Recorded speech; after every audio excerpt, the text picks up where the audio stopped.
hari kami masih di kota Jenewa, di Geneva, di Switzerland, di Swiss. Pas pagi, kira-kira mungkin jam 8, setengah 8, saya lagi makan pagi di restoran hotel. Pak Yusak dan istrinya turun juga mau makan pagi. Lalu kemudian kami duduk satu meja, dan kemudian dia berkata begini sama saya. Saya nggak mau cerita detail karena saya tidak ingin ada persepsi lagi nanti ya. Nanti kelak kalau buahnya kelihatan semua entah kapan saya mungkin cerita. Dia berkata begini, tadi pagi aku doain kamu, dia bilang.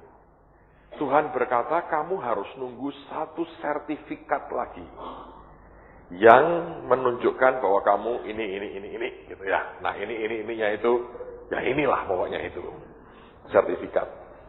Dia bingung. Saya berkata gini, loh itu dapatnya gimana, cara mendapatkannya gimana, bentuknya seperti apa, syaratnya apa. Dia bilang nggak tahu. Dan itu bukan bahasa beliau. Kalau dia ngomong soal hati hamba dan sebagainya, itu bahasanya dia. Tapi soal sertifikat dan yang dia omongin itu, sama sekali bukan bahasa yang biasa Pak Yusak itu pakai. Ketika saya tanya lebih detail, itu bentuknya apa, kemudian dan cara mendapatkannya bagaimana, dia bilang nggak tahu. Dia bilang, aku nggak tahu. Pokoknya ya, tadi pagi aku doa, itu yang Tuhan katakan. Lebih dari itu aku nggak tahu. Jadi saya balik ke Indonesia dengan sebuah pertanyaan besar. Dan tapi juga dengan sebuah pengertian bahwa ada sesuatu yang masih harus saya tunggu dalam kehidupan saya ini. Nanti di waktu-waktu mendatang saudara akan kenal Tuhan itu lebih lagi. Saya sebetulnya ada banyak secret di hati saya yang kalau saya bisa cerita ke semua orang akan menarik sekali. Tapi saya nggak sanggup dengan feedbacknya kelak. Menimbulkan tsunami buat saya. Jadi lebih baik saya diam aja lah ya. Tentu banyak orang yang ingin sekali ngerti. Tapi tsunami-nya terlalu gede lah nanti. Karena diam-diam Anda toh ngerekam sendiri. Itu kemana-mana nggak jelas. Nah, pada waktu itu saya nunggu. Saya nggak tahu apa yang harus saya buat. Sampai kemudian ada peristiwa seminar minggu yang lalu ini, Senin, Selasa, Rabu di Jakarta. Hadirat Tuhan oke banget. Dan yang aneh memang saya berasa aneh. Tiap kali seminar, Tuhan itu hadir. Tuhan Yesus itu hadir. Nanti Anda akan bisa membedakan antara Roh Kudus dan hadirat Yesus itu beda. Nanti ada lagi Bapak yang datang. Nanti beda lagi. Jadi itu bagian yang nanti dalam pengalaman jalanmu dengan Tuhan.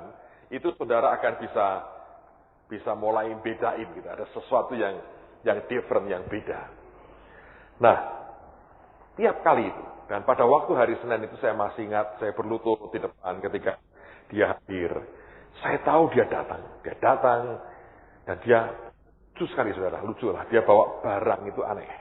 Kayak pedang, dua bilah pedang. Tapi tajamnya itu saling bersilangan begini. Dan dia taruh di pundak saya. Dan Tuhan ngomong sama saya, bangun nak, kamu bisa. Dia ngomong itu lagi, dia bilang, bangun nak, kamu kuat, kamu bisa. Dalam kehidupan kita ini, sudah harus tahu, kita bisa merasa sangat dan sangat tidak mampu. Dan dia berkata, bangun, kamu kuat, kamu bisa. Kemudian, hari kedua, ini yang ajaib. Hari kedua itu ajaib. Hadiratnya datang lagi. Dan tiba-tiba dia datang. Seperti lompat dia peluk saya. Dan dia berkata gini. 2 kali saya masih katakan, my friend. Dan saya bilang, aduh Tuhan. Saya bilang, saya bukannya ikut lompat-lompat. Saya bilang, mahal. Saya bilang, mahal banget harganya. Dia nggak peduli. Kalau Anda tahu seperti orang habis melewati sesuatu, bisa melewati kemudian yang, saudara nggak bisa, nggak tahu lah apa yang harus kita buat. Ya, pemandangan yang tidak lazim, yang tidak biasa. Saya juga belum bisa cerita dengan saudara. Tapi saya ngerti ada sesuatu yang terjadi. Ada sesuatu yang terjadi. Pada waktu itu saya seperti tunjukin Tuhan beberapa skor saya. Ya, dari beberapa ujian yang saya mesti lewati. Ada skornya. Saudara nanti akan lihatlah walaupun tidak terlalu jelas. Ada itu setiap mata pelajaran itu ya, itu ada skornya. Menunjukkan Anda lolos atau lulus ya toh, atau enggak lolos sama sekali. Lolos tuh kalau mungkin ya 5,6 tuh lolos, tuh nyaris tuh. Di bawah itu enggak lulus. Lulus tuh artinya kalau mungkin aman lah, angka 6, sekian 7, itu oke banget lah gitu. Jadi saya lihat skor saya. Nah, saya bilang, aku lulus dong. Lulus. Enggak ada satupun yang lolos, enggak ada. Lulus lah. Ada skornya itu, saya lihat itu. Nanti kalau tak ceritain orang nggak percaya, nggak ngalami ya sudahlah. Terus kemudian saya berangkat ke seminar. Di jalan itu saya mikir begini, loh, aku ini kan sudah dapat nilai, ya kan? Dapat nilai dari Tuhan. Ini sekian. Tahu, saudara, nilai terburuk saya? Nggak salah, tidak. Lalu kemudian saya berangkat awal. Dan ketika saya berangkat awal itu, setengah jam, 5 lebih dikit lah kira-kira, nyampe di Duta Merlin, tempat kami pinjam tempat. Saya ditelepon sama satu anak. Saya ceritakan waktu hari kebaktian 1 minggu ya. Dia bilang begini, ini anak umur kira-kira 17 tahun lah. Dia bilang, Om hati-hati ya, mau dibunuh sama iblis. Setan ngamuk banget dengan kejadian malam ini. Dan dia mau bunuh Om sekarang. Tapi saya jujur nggak terlalu berasa apa-apa sih saudara. Dan kemudian dia cerita begini. Ini yang membuat saya jadi aneh banget. Dia bilang tadi aku lihat. Itu awalnya begini dia bilang. Tuhan Yesus datang. Dia ngelempar sebuah gulungan. Kayak kertas atau apa yang digulung gitu. Dia lihat dilempar ke saya. Mau dikasih saya dilempar gitu. Nah waktu dilempar. Di dalam perjalanan itu melayang-layang begitu. Iblisnya mencoba ngerebut. Dan malaikat mencoba menghalangi, perang. Dia bilang, ini lagi perang. Dan kita mesti nanti mulai ini seminar dengan peperangan rohani. Ini kalau sampai kerebut iblis gawat ini. Dan dia tidak tahu itu apa. Tapi saya ngerti. Itu ijazahku itu. Karena kalau saudara lulus, ya tanpa ijazah, nggak bisa kerja. Iya toh? Buktinya apa engkau lulus? Mana ijazahmu? Oh nilai saya bagus, begini-begini. Nggak peduli lah, nilai itu nanti. Transkrip nilai belakangan. Mana tanda kelulusan? Nggak ada, ya sudah. Nggak ada pengakuan. Jadi sampai begitu tuh. Nah, pada waktu itu, saya masuk seminar, Tuhan luar biasa lah.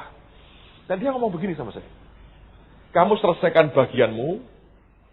Setelah semuanya selesai, ajak panitia seminarmu berdoa, nanti aku beracara. Karena sampai dengan detik saya mau khotbah itu, saya merasa saya nggak terima. Sertifikat saya itu nggak terima. Dan itu sebetulnya bukan cuma sekedar tanda kelulusan, saudara. Ada yang lain gitu. Itu pembuktian sesuatu. Gitu. Nah, lalu selesai saya kumpulkan mereka, 30 orang kira-kira, 30 orang. Lalu mereka semua duduk, saya yang ngomong gini.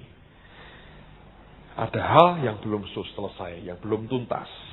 Dan Tuhan mau kita selesaikan, karena itu ayo sembahyang saja.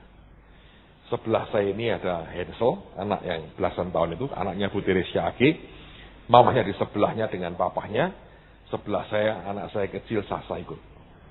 Kami doa bahasa roh, tiba-tiba dia bisikin saya si Hansel. Om lucu ya, sertifikat itu gulungan itu di tangan Om itu. Ada satu panitia yang paling tua di antara kami, umur sudah lebih dari 60 tahun. Ini orang ini pemalu, mindernya luar biasa, tidak pernah bisa show lah di depan, nggak bisa. Itu orang belakang layar terus yang kerja keras tapi tidak pernah muncul di depan. Kok di tangan dia? Terus Tuhan ngomong sama saya, suruh dia doain kamu. Bu Agi tak suruh dia ke sana, diomongin tidak mau. Dia bilang, nggak mau, aku suruh ngomong apa? Doain ngomong apa? Dia takut banget. Sampai diomongin gini, sudahlah Pak, pokoknya yang di hati itu apa, sampaikan, doain Pak Agung sekarang. Terpaksa kan? Dia masuk ke depan, saya ceritakan kemarin, saya ini berlutut, ya. Lalu tangan saya buka gini dua-duanya. Dia juga berlutut di depan saya, dan juga begini tangannya. Loh, yang satu begini, ini gaya pengemis semua. Anehnya memang itu hanya jarinya dengan jari saya itu nempel gitu. Jari dengan jari. Bang, kamu di situ nggak ya, Bang? Waktu itu ya, Bang di situ dia. Jadi saya tunggu bahasa roh. Tiba-tiba dia balikin telapaknya gini. Tapi ujungnya itu nempel di ujung jari saya. Hanya nempel dikit. Dan tiba-tiba saya tahu ada sesuatu yang Tuhan berikan. Dan ini anak lihat, itu gulungan pindah ke saya. Begitu gulungan pindah, berubah. Mukanya jadi merah, mengerikan. Dan dia seperti orang pelepasan. Itu seperti macan kelaparan. Marah, mukanya merah. Dan tangannya nyengker kuat, mau kayak ngerebut lagi apa yang di tangan saya. Dan ini anak ngomong sama saya, oh ini iblis. Aku ngerti ini bukan Tuhan. Tuhan tidak, orang Jawa bilang gerang-gerang kayak begini, ini bukan Tuhan ini. Kayak begitu, dia mau direbut. Baru saya katakan, ini loh perebutannya masih berlangsung.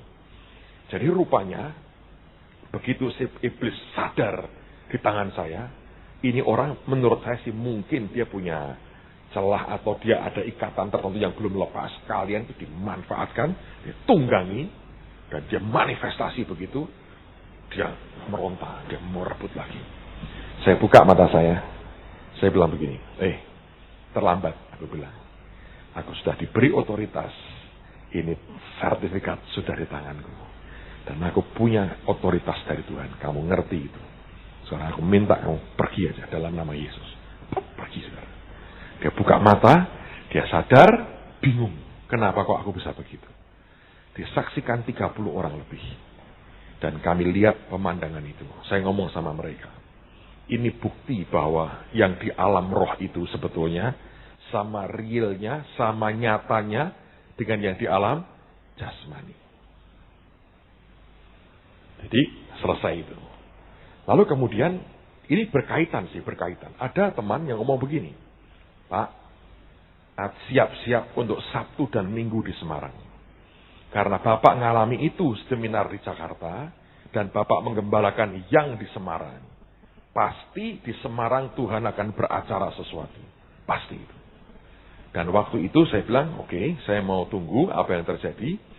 Saya omong ke beberapa orang karena pendoa ini juga lihat beberapa tim pastoral saya hadir di situ. Dan memang lucu dan aneh banget. Orang-orang yang dilihat itu yang memang hadir juga akhirnya. Yang gak dilihat itu memang lagi keluar kota. Jadi mereka tidak bisa, bukan karena tidak mau. Nah, yang lain anak-anak kami doa. Dan mereka menyiapkan hati, mereka tanya Tuhan, aku harus bagaimana Tuhan, maumu apa dengan ini. Dan mereka coba tanya Roh Kudus, nyiapin hati. Dan mereka diberitahu Tuhan. Kebanyakan diberitahu, bagian kalian berlutut, nyembah. Itu yang gemuk-gemuk kasihan itu saudara. Karena kakinya terbebani oleh badannya. Yang kuat itu yang langsing-langsing itu bisa bertahan 2 jam, itu hebat sekali. Nah, begitu kami semua siap hari Sabtu, tapi mengerikan sih, dari pagi itu peperangannya tidak mudah. Dan pada waktu itu, apa yang terjadi? Kebaktian dimulai, Roh Kudus hadir. Tapi yang paling spesial menurut saya, di Minggu pagi. Bukan karena lebih hebat dari yang lain. Oh, kalau pestanya Minggu sore lah, dia buat demo yang wow gitu, yang bom gitu. Dengan Roh Kudus kerja begitu hebat. Tapi ada satu pelajaran yang ini yang saya mau bagikan. Sebelum kita teruskan soal kelimpahan. Saya masih ingat, saudara, tenang aja. Saya masih ingat. Saya buka catatan saya kelimpahan. Tapi kalau saya nggak cerita sekarang, Anda rugi dong, ya toh? Karena apa yang sebentar akan saya ceritakan lagi buat saudara, ini blessing. Yang datang kebaktian Minggu sore sudah saya ceritain. Karena ini kejadian Minggu paginya. Cuma minggu depan kan ada Don Moen, jadi tidak mungkin kita ada waktu untuk cerita begini. Dan Anda akan terlambat sekali dan dalam 2 minggu ke depan bisa tambah banyak hal yang ajaib yang Tuhan kerjakan. Kita hidup dalam zaman yang mengerikan, saudara. Aceh kena tsunami, Nias kena tsunami, kena gempa. Terus di Padang gempa, di mana-mana gempa. Jogja ribuan mati, Pangandaran ratusan mati. Terus gempa lagi di mana Selat Sunda, Jakarta goyang. Hari Rabu lalu saya di seminar, itu penuh orang goyang 5,5 menit. Dan kita tahu hari ini di koran kemarin terjadi Nias gempa, Gorontalo kena gempa, Minahasa kena gempa, Bali kena gempa. Bayangin, serentak, hampir bersamaan, goyang loh Indonesia ini. Morris selalu berkali-kali berkata, all truth is parallel. Yang di alam roh dan alam jasmani itu paralel. Kalau terjadi begini ini nggak lazim loh. Ini dalam waktu sekian minggu berturut-turut terus begini. Ini duit pemerintah bisa habis hanya untuk ngurusi gempa loh saudara. Di Jawa Timur itu lumpur panasnya mengerikan, itu berapa hektar itu tanah habis sudah. Anda bisa kebayang nggak itu keresahan di bawah di masyarakat itu. Kalau ditunggangi bisa repot tuh. Kita mesti doain supaya Tuhan tetap menjaga dan dia ubah jadi kebaikan untuk kemuliaan namanya. Oke? Jadi dalam masa-masa mendatang ini akan ada begitu banyak perubahan yang terjadi di sekitar kita. Mata rohanimu dibuka lebar. Dengar, lihat semua dengan lebar, dengan lihat dengan seksama. Sebab banyak hal yang akan terjadi. Nah, minggu pagi itu Tuhan hadir luar biasa. Tapi yang paling menarik dari semua pernyataan Tuhan yang diberi. Ada seorang, dia murid TSOA angkatan pertama kalau nggak salah itu. Part-time. Ini arsitek, pemborong, kontraktor. Tidak pernah dapat penglihatan macam-macam. Tidak pernah. Orangnya oke. Dan kalau dia bilang, saya dapat penglihatan itu ajaibnya luar biasa. Tanda Yesus datang yang kedua kali lah pokoknya itu. Ini orang habis kebaktian datengin saya. Dia bilang, Pak saya mau cerita boleh nggak? Boleh. Duduk saya bilang. Dan pas di kantor di green room kami itu banyak orang pada kumpul. Sampai saya suruh dia cerita 2 kali. Karena suruh anak-anak semua dengerin dan yang bisa dengerin dia cerita. Dan dia cerita menarik sekali. Orang nggak pernah dapat penglihatan. Dapat penglihatan sekali, ajaib banget. Dan ini memberikan pelajaran yang sangat langka dan sangat berharga dalam kehidupan kita. Nah, apa yang dia lihat, saudara? Dia lihat bahwa atap gereja itu kayak kebuka. Dan dia lihat tahta yang gede sekali turun. Ada orang duduk di atasnya, tapi nggak kelihatan. Dan dia berkata, yakin Pak itu Bapak di surga. Kemilau cahayanya luar biasa. Saya bilang, kok yakin dari mana? Karena di dekat dia berdiri Tuhan Yesus. Jadi siapa lagi itu? Saya bilang, ya betul. Dan cirinya selalu gitu. Dan dia lihat itu tahta turun dengan Tuhan. Itu nggak sampai turun ke bawah. Hanya turun dikit dari atap itu. Kira-kira turun hanya 1/4 dari ketinggian gedung gereja. Berhenti. Yesus yang dia lihat itu turun jelas. Dia lihat jelas banget. Dan Tuhan mulai memberkati anak-anaknya satu persatu.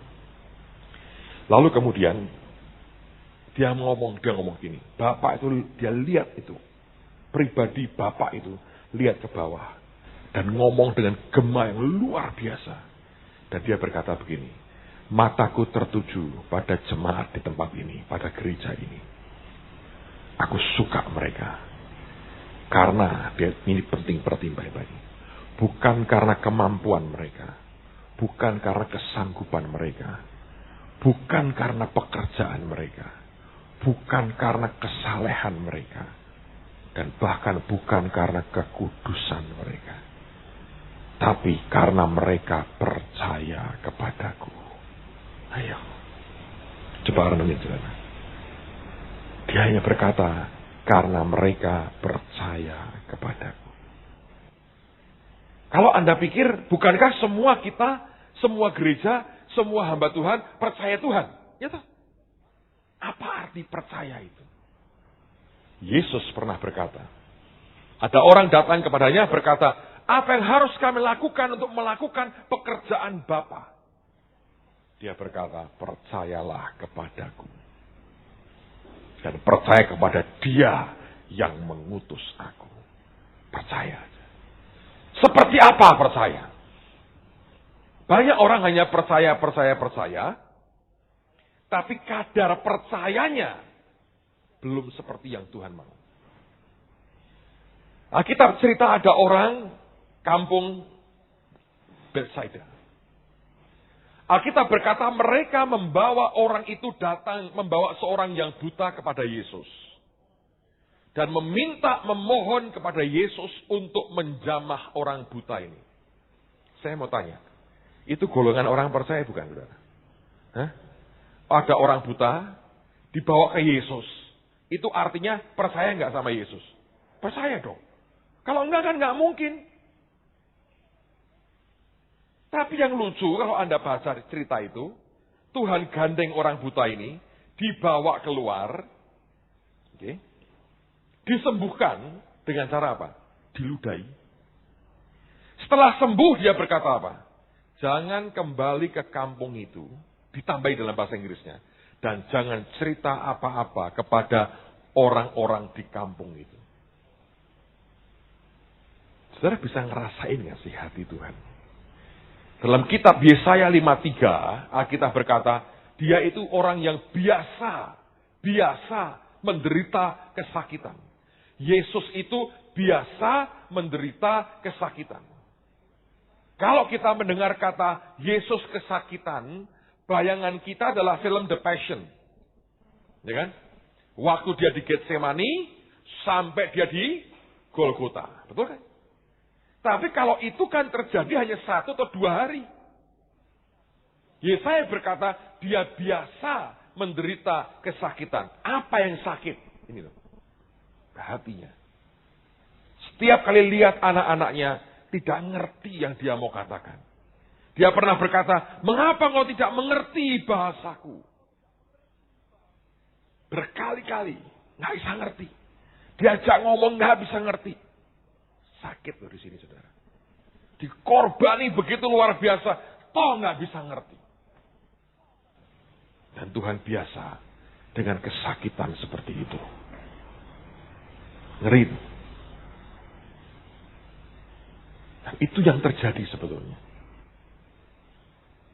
Ketika dia berkata kepada orang yang buta itu, jangan balik ke kampung itu dan jangan cerita apapun kepada mereka. Aneh.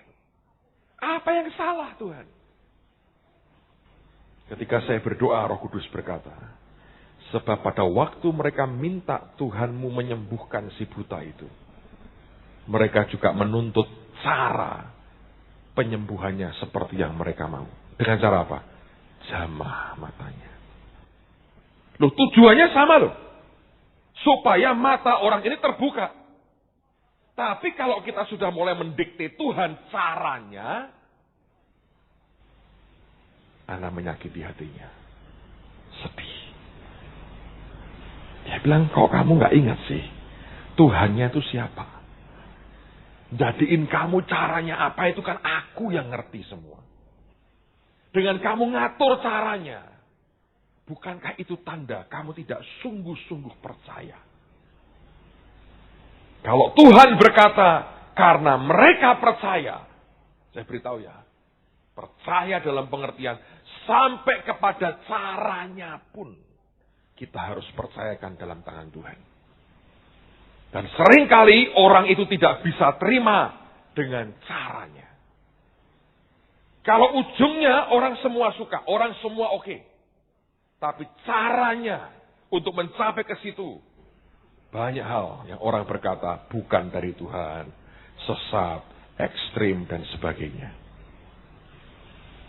Tapi ketika saya dengar kesaksian ini. Dari teman ini. Saya bilang, Tuhan ajaib ya. Terima kasihlah. Engkau menilai kami sebagai orang yang percaya. Dia bilang bukan karena pekerjaan, bukan karena kebaikan, bukan karena kesanggupan, bukan karena kemampuan, bukan karena kesalehan, bukan karena kekudusan. Bukan. Tapi karena percaya. Dan Tuhan ngomong dengan teman ini. Aku jadikan mereka Israel kedua. Dan aku akan bawa mereka masuk tanah perjanjian. Dan menikmati semua janji-janjiku. Bayangin saudara. Hanya karena apa? Percaya. Pelajaran paling berharga yang saya dapatkan dari cerita itu adalah, sebenarnya Tuhan itu tidak melihat kesempurnaan kita. Dia melihat hati kita, iya. Tapi kalau didapati orang percaya, walaupun kacau lah saudara, tapi apapun yang dia omong kita bilang ya. Wah, dia suka. Soal yang lain dia bilang beres, buat kerjain nanti. Yang penting apakah secara materi itu ada percaya yang seperti itu.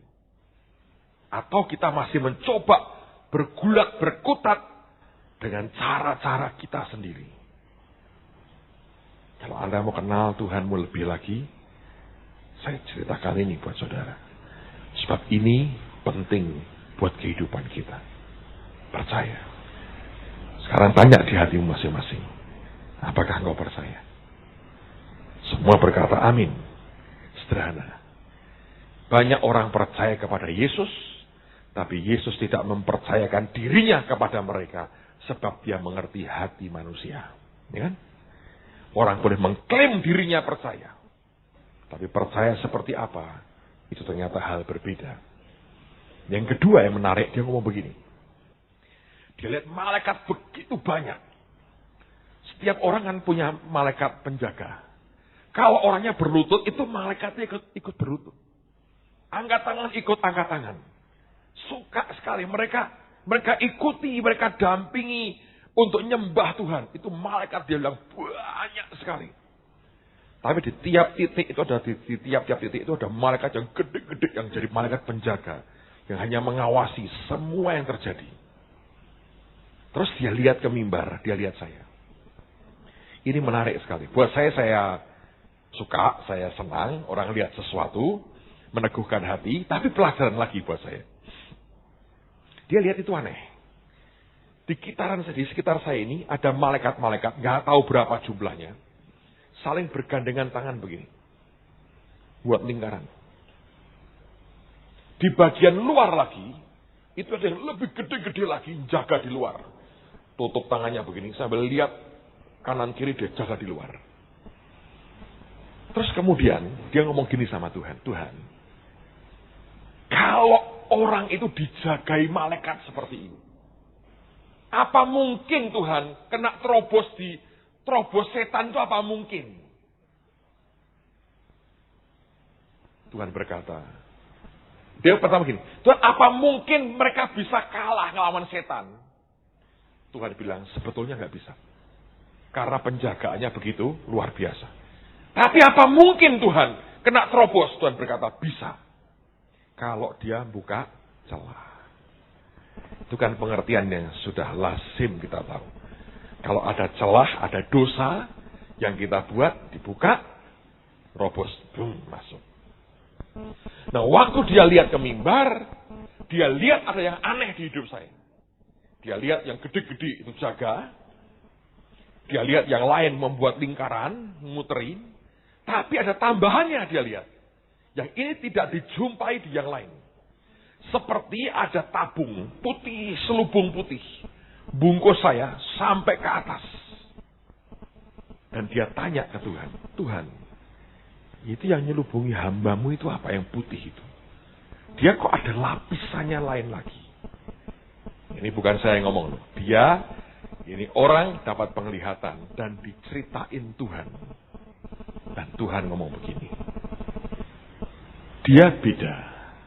Oleh karena kepangkatan dan jabatannya, maka aku selubungi lagi dengan selubung khusus. Terus dia tanya, Tuhan, tapi berarti selubung itu pun bisa terbuka dong kalau dia buat celah. Ini aneh. Dengerin dulu saudara, nanti Anda bisa tahu. Tuhan bilang, yang itu beda. Tidak bisa. Dia buka celah pun tidak bisa kebuka. Ayo. Hanya bisa terbuka kalau aku yang ngangkat. Kalau aku tidak ngangkat, tetap dalam lindunganku. Alkitabiah. Hah? Alkitabiah nggak? Alkitabiah nggak? Ayo. Dia, kalau yang pertama kan Anda semua percaya toh, kalau orang buka celah, iblis bisa masuk. Tapi yang kedua ini dia bilang, sekalipun dia buat celah, saya nggak berarti berkata bahwa saya bisa hidup semau saya loh saudara. Tapi yang kedua itu bukan karena keputusan saya loh, untuk buka celah. Tapi yang kedua itu kalau aku angkat, baru bisa diterobos. Jadi bukan keputusan dan perbuatannya, tapi keputusanku. Lagi tadi ya? Hah? Ayo. Gak usah bingung lah, tak ceritain aja. Nanti waktunya habis untuk bingung terus, saudara. Alkitab cerita tentang pemberontakan Miriam dan Harun. Oke? Musa kawin lagi. Salah atau benar Musa kawin lagi itu? Loh, Anda kok jadi hakim sih? Kalau Anda baca di Alkitab Tuhan gak pernah ribut, kok Anda ikut ribut sih? Dan mesti perempuan yang jawab salah. Yang laki berkata, mudah-mudahan betul. Begitu. Gawat lah. Pokoknya Musa kawin lagi. Satu hari Musa lagi jalan di padang gurun. Tiba-tiba melintas seorang gadis kulit hitam lewat. Musa kaget, direm kakinya. Dan jutaan orang tubrukan di belakang karena ngerem dadak Musanya. Ada perempuan hitam melenggak-lenggok di padang gurun. Musa jatuh cinta dan dia kawin lagi. Dipora nangis, lapor ke kakak iparnya. Maka Miriam sebagai pembela hak asasi kaum wanita bertindak. Yang terjadi kan, saudara? Dan Harun ikut-ikutan. Harun itu adalah ikut kemana angin berembus, saudara. Mau menyembah lembu mas, buatin sama dia. Mau nyembah apa, ikut. Pokoknya dia aman aja. Ada Firaun, oke. Tipikal begitu. Miriam mengatai Musa. Dan dia berkata apa? Memangnya cuma dengan perantaraanmu Tuhan berbicara. Dengan perantaraan kami juga Tuhan bicara. Harunnya kira-kira bilang, yes, dan gitu aja. Ya kemana angin berembus? Miriam kan tipikal, menurut saya galaknya minta ampun lah. Berani ngatai Musa itu kalau nggak merasa benar dan merasa di atas tidak mungkin. Sombong. Itu orang seringkali tidak tahu posisi dan kepangkatan. Semuanya beda. Nah berarti Tuhan ngomong apa? Ya hadir Tuhan. Dia berkata, mengapa engkau berani mengatai hambaku Musa? Kalau aku bicara dengan Nabi, aku ngomong lewat mimpi, lewat penglihatan. Tapi tidak dengan hambaku Musa. Aku bertemu hadapan muka dengan dia. Dan kenapa kamu berani mengataiku? Jadi indikasinya dia berkata apa? Kedekatan seseorang dengan Tuhan itu membuat perlakuan berbeda enggak? Tetap. Kata Yesus punya 12 murid. Yang dekat dengan berapa? 3. Dari 3 yang paling dekat dengan siapa? Yohanes. Ada itu beda. Memang beda sih. Nah, pada waktu itu Tuhan marah kan? Miriam diam. Tinggal pergi sama Tuhan. Tuhan gak ngomong apa-apa. Tinggal pergi. Begitu pergi. Yang kena kusta siapa? Yang berontak siapa? Miriam dan kenapa Harun tidak? Kenapa? Jubahnya tuh. Jubah keimaman. Selubung bukan itu. Sebab kalau Anda baca matinya Harun, cari di Alkitab kan. Nilai Anda sebagian hebat, sebagian kacau itu bahas terakhir tuh gawatnya. Dia mati kapan? Begitu dilepas jubahnya, terus mati. Yang suruh melepas siapa? Tuhan. Sama. Dia bilang ada orang-orang yang karena kepangkatan dan jabatannya Tuhan berkata. Aku beri tambahan selubung begitu. Itu tidak bisa ditembus. Kecuali aku angkat. Nah, kapan Tuhan mengangkat? Tidak jelas. Bisa kalau orang itu misalnya, dia berkata, oke, kamu aku tentukan mati syahid. Pada saat dia mau dibunuh, diangkat sama Tuhan. Mati dia. Sama. Selubungnya. Itu nggak bisa lah. Pokoknya itu beda banget lah. Itu beda banget. Dan Tuhan ngajari. Dan itu seperti sebuah jaminan. Makanya dalam hidup kita, Anda mesti lihat, ada begitu banyak aspek rohani yang kita ini belum kenal. Ketika itu dia ngomong, yang ini tidak bisa ditembus kecuali aku yang angkat. Anda tahu cerita Ayub kan? Setan ngomong apa? Coba baca di Ayub pertama. Cek. Kalimatnya ngomong apa coba? Ayub pasal pertama itu atau pasal kedua ketika iblis datang itu ngomong apa coba? Bacain yang keras, iblis ngomong apa? Coba apa? Lo lindungi dia dan sebagainya. Coba.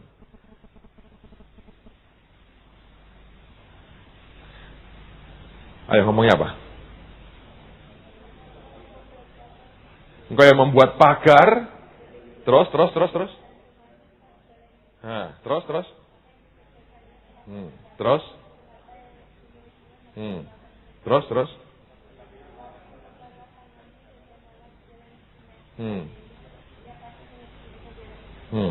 Oke, terus lagi. Itu ada kata yang dia bilang angkat. Apa itu? Yang kedua atau setelah kedua itu. Ketemu gak sih?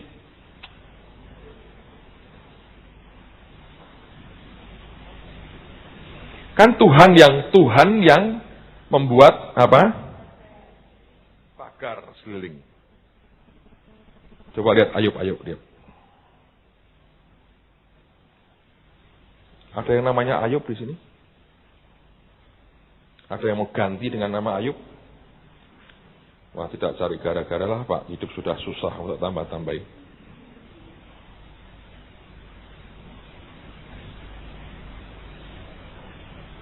Ya, dia berkata bahwa bukankah engkau yang membuat pagar sekeliling. Jadi ketika Tuhan jamah, dia bilang enggak. Oke, aku berikan kepadamu. Itu kan dibuka pagarnya.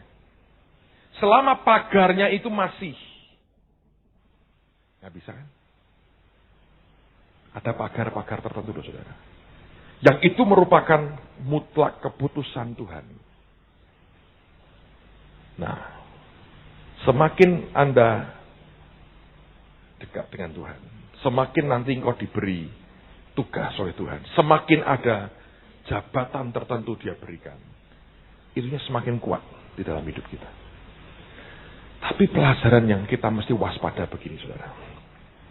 Kalau engkau lihat siapapun buat yang engkau anggap itu kesalahan, jangan gampang menghakimi. Itu aja. Jangan. Ya kalau Tuhan sudah tidak percaya kepadanya. Saul aja begitu diangkat itunya, iblis masuk kan, kerasukan. Itu pun Daud tidak mau bunuh dia. Dan itu butuh berbagai persyaratan yang tidak mudah. Karena ketika Harun anaknya mati, nangis pun tidak boleh. Benar? Nangis pun tidak boleh. Dengan alasan apa? Karena urapan yang di atasmu. Bayangin. Jadi kalau hal begitu, makanya setiap kali Anda dengar sesuatu, Anda lihat sesuatu, jangan tergesa-gesa mengucapkan apapun. Sebab kalau pagarnya itu masih ada, engkau ulurkan tanganmu, bam, seperti ribuan watt loh saudara. Gawat. Kena nggak saudara? Pasti kena. Nah ini loh, yang Anda dan saya harus perhatikan.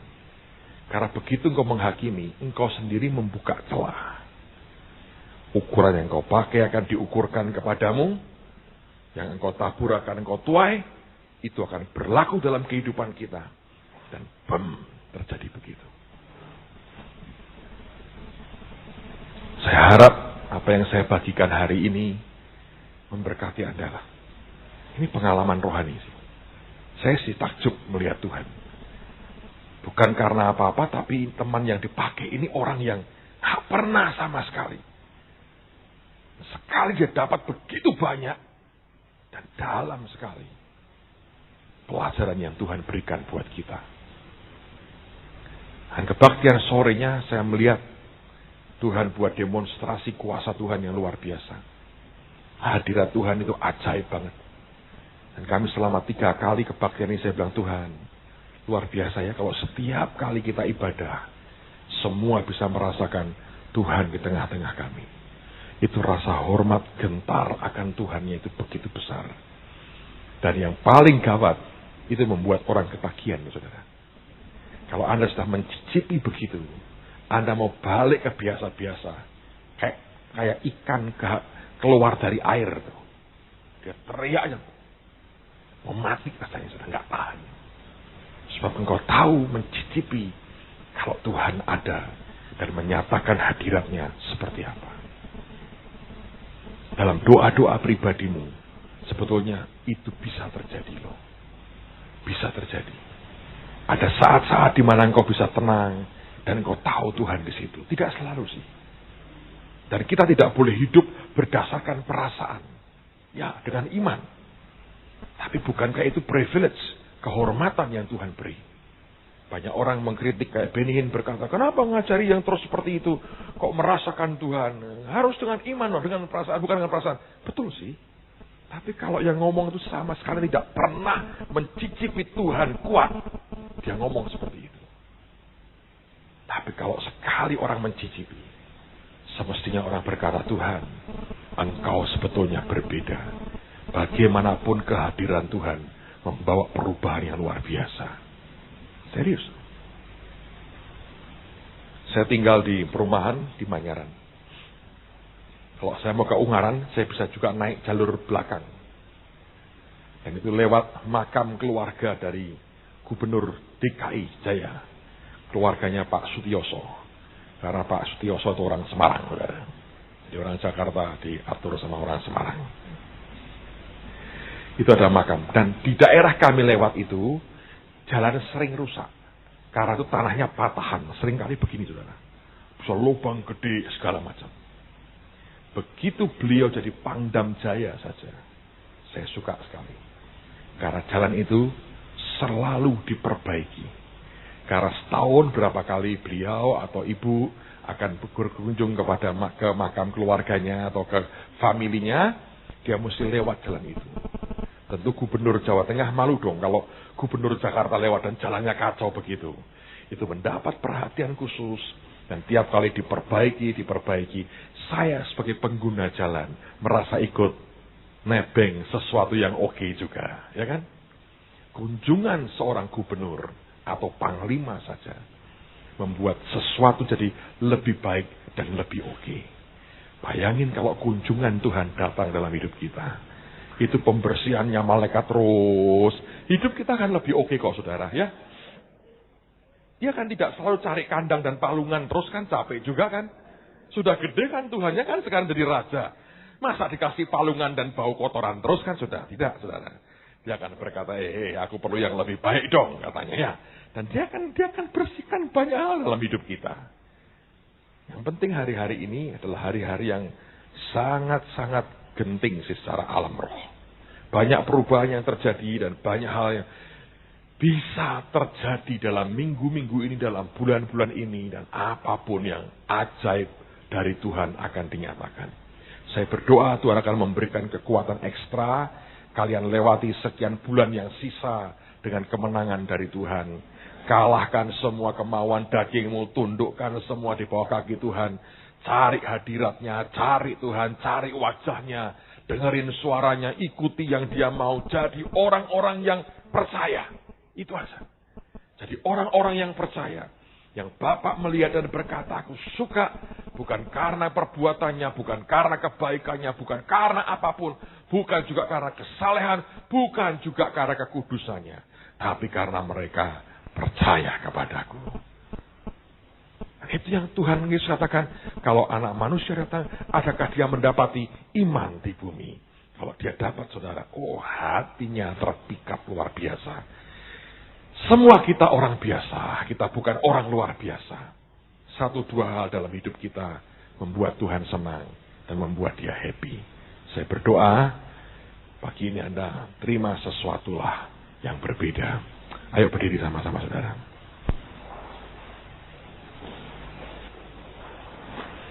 Nanti kita teruskan soal kelimpahan. Saya masih belum lupa. Kecuali Tuhan beracara lainnya, kita ikuti. Tapi kalau tidak, saya mau lanjutkan beberapa hari ini. Supaya tuntas. Besar anugerah-Mu.